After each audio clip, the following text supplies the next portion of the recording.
So without further ado, let's get started. Now that we've covered most of the coding aspects of Scratch, we're going to get into the visual aspects to create more polished games or projects. Well-implemented visuals can really help a project feel complete. So the first part of visuals that we're going to cover is how to use every aspect of sprites. As you already know, sprites are the characters that are used in Scratch. Most code is executed through sprites, and they play one of, if not the most important roles in Scratch projects. So the first thing we're going to do in this chapter is explore everything that can be done with sprites. So to start, let's create a new project by going to the home page and clicking create. And then once the project loads up in the editor, let's rename it visuals so we can always come back and reference it later. So all of the sprites that are used in this project can be managed from this little box in the bottom right that is underneath the stage. So at the very bottom right, you're going to see a pretty blank area, and this is where all the sprites will be housed. And here there's going to be a small version of each sprite displayed with its default name or whatever name you've given it underneath. This name can be changed by going to this information area that lies between the sprite box and the stage, and then clicking next to where it says sprite and where the default name shows up, and you can just type in a new name. So I can type in cat, and you'll see that it'll rename this sprite cat, and you'll see that change in the little area with the sprites as well. And then in the bottom right of this little box here is a button that allows you to add new sprites. And we glanced over this before, but we're going to go into a little more depth now.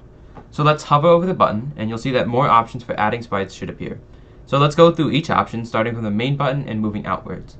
So clicking on the main button or the magnifying glass above it will bring up a collection of all the sprites provided by Scratch that looks something like this. And hovering over certain sprites like this one or maybe even this one will make it look like there's an animation of the sprite playing. And this is especially common among sprites with walking in the name. And we're going to go over this animation soon, but for now let's click where it says back in the top left corner. Then let's hover over the add sprite button again, and the next option that we're going to go over is this little paintbrush, and this will let you create a sprite of your own in Scratch. So it has quite a few options and can be a great tool for those who are more artistically inclined or want to add a little more of a personal touch to their project. So if we click it, you'll see that this is what the editor looks like for creating sprites in Scratch. So let's go back to the code area by clicking the code tab in the top left next to where it says costumes, and it should bring you back to the code area, and you'll actually see that it made a brand new sprite as well. So we're going to just want to delete that by clicking this little trash can that appears to the top right of the image that is in this little area. And you'll see that that just disappears, and then it brings you back to the code for the cat, which is evidenced by the little translucent cat in the top right. So let's hover over the button once more, and then you'll see that this spark above the paintbrush will basically let you choose a completely random sprite from the Scratch collection. And then the last option, the upload button, will let you choose an image from your computer to use as a new sprite. But now let's go over the animation from before. This animation is actually showing you all of the costumes for a sprite. And a costume is essentially the same sprite, but drawn slightly differently. And using these costumes can add an extra touch that will make your project stand out. And part of this comes from adding animations of your own within the game or within the project. So to illustrate this, we're going to improve on our game program from last chapter. So if you don't want to make changes to that project, you can copy the code from that last chapter. So just make sure that the code is being added in the code area for the cat sprite. And in case you forgot, this is what the code looked like. I'll assemble it here quickly. So for the purpose of this project, we're only going to be using the move right and move left blocks. So I'll actually just delete the definition for move up, move down, and jump, because we aren't going to be working with those ones in this chapter. So we'll just work on the move right and the move left blocks. So before we get into costumes, if you want to see what costumes are available for a sprite that you're using right now, you can go to the costumes tab, which is on the left hand side, which is to the right of the code tab. And then you'll see that it brings up the costume, and it brings up this editor again, but it's a little bigger, and you can see the sprite in all of its details. So you'll see that there's actually two costumes for this cat, and there's the one that we've been using so far, and then there's the second one that makes it look like the cat is running. So if you're using a sprite that doesn't have more costumes, you can actually create some more of your own using the button in the bottom left. And this button has all the same options as the button for adding sprites that we already covered. But for now, let's go back to the code tab so we can work on implementing costumes into our categories. So to use different costumes, you have to use a block in the looks category. So let's go to that category, and then we're going to find the one called switch costume to costume to block. And then let's look at the definition for the move right block that we had defined in the last chapter. And now we're going to drag a switch costume inside of the if then block, right above the change x by 10. Alright, and then we're going to drag another one of those blocks, the switch costume blocks, between the change x by 10 and the wait blocks. Now, let's change the costume in this second block from costume 2 to costume 1. So this way it'll switch to looking like it's running, then it'll move, and then after it looks like it's done moving, it'll switch back to the normal costume, right? So then your code should look like this. And then let's quickly run the program. And if you press the right arrow, you should see that there's actually no differences. The cat just looks like it looked before. It's just moving across the screen. And this is because the code is going to run too quickly for us to see that costume change.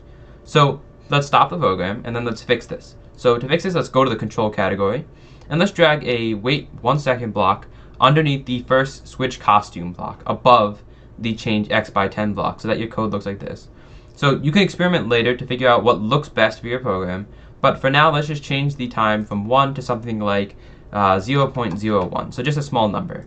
So then your code should look like this with the definition, then the forever block, then the if key right arrow pressed, then inside of that block you have switch costume, then wait 0.01 seconds, then change x by 10, and then switch back to the other costume, and then wait 0.05 seconds. Now let's press play this time. And when you press play, you should see, when you press the right arrow, you should see that the cat now looks like it's running instead of gliding. So a similar thing can be done for the move left block with a little bit extra code being added to make it look like the cat is pointing to the left so that it looks more natural. So first off, let's just stop the program quickly, and then let's add the code that we need to make this left motion work as well. So first off, we're just going to go back to the looks category, and we're going to add those switch costumes blocks. So let's add the switch costume above the change x block, and then the switch costume above the wait block. Then let's go to the control category, and let's grab a wait 1 second block and put it between the first switch costume block and the change x block, and then let's change that time quickly to 0.01, and then change the second costume block to costume 1. However, if we run this right now, it still won't face the other direction. So to do that, we have to use two blocks that we are familiar with from the motion section. So we're going to look for the set rotation style left-right block and drag that one above the switch costume block. And then we're going to look for the point in direction 90 block. And then we're going to click and drag that one underneath the set rotation style block and above the first switch costume block. Then the first thing we need to do is just make sure that we switch this to point in direction -90 instead of +90. And then because we have now just made it point in the left direction, anytime we click left, it's not going to move to the right and point to the right when we click the move right block. So let's just quickly add a block so that it does that. So let's grab a point in direction 90 and drag it above the first switch costume block. And now your code should look something like this, with a little more code for each one with the point in direction block so that each block is facing in the correct direction. So now that let's run the program, and you can see that now it looks like the cat is running in both directions instead of just gliding across the screen awkwardly. So let's just stop the program, and I would recommend that you just go through and see what else you can do with different sprites and their costumes, but this chapter will cover everything you need to know to start implementing them into projects of your own. So then next we're going to go over backgrounds so that we can finally tie every part of our program together and make our code into cohesive and complete projects. So backgrounds are the other main aspects of visuals, and they're basically just an image that replaces that white area in the stage.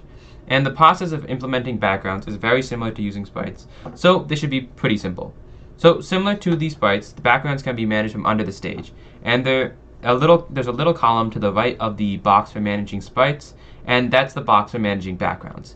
And it's a lot smaller because it only shows the background images that you've saved just a little bit smaller. So by default, the background is white. However, we can add new backgrounds to the project using this button at the bottom right of the screen. And this button operates very similarly to the ones for adding sprites. So I'm just going to go over these quickly. Clicking the main button or the magnifying glass is going to bring up any of the Scratch provided backgrounds. Then the paintbrush will let you create your own background. Then the spark will add a random background from the Scratch collection. Then the upload button will let you choose an image from your computer as the background.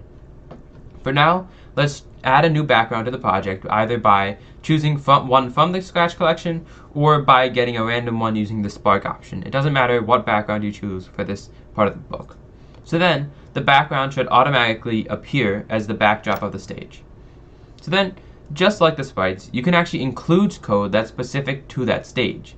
So click on the backgrounds column and where the new backgrounds is displayed, and it should bring up a new code area. And just like with the sprites, you should see that there's a little translucent image of the background now in the top right of the code area. So this section of code is very similar, but it should be a little bit different as well. The motion block has no code blocks, and the looks category only has a few. But other than that, you'll see that the rest of the code seems to be pretty much the same as it was with the sprites. So here you can actually write code for the backdrops, and it allows you just to have another space for writing code, and it helps you bridge those gaps between the codes of different sprites. So similar to the costumes tab above the code storage, there's a new backgrounds tab when you click on this part of the code. So this tablet will let you view all the backgrounds and in the project, and you can even edit them yourself as well. And backgrounds are pretty simple, if you can see just by this. So if we go back to the code area, and then we can just click the cat so we can bring up the code from before. And you should see that backgrounds are just really an easy way to improve the overall look of your project.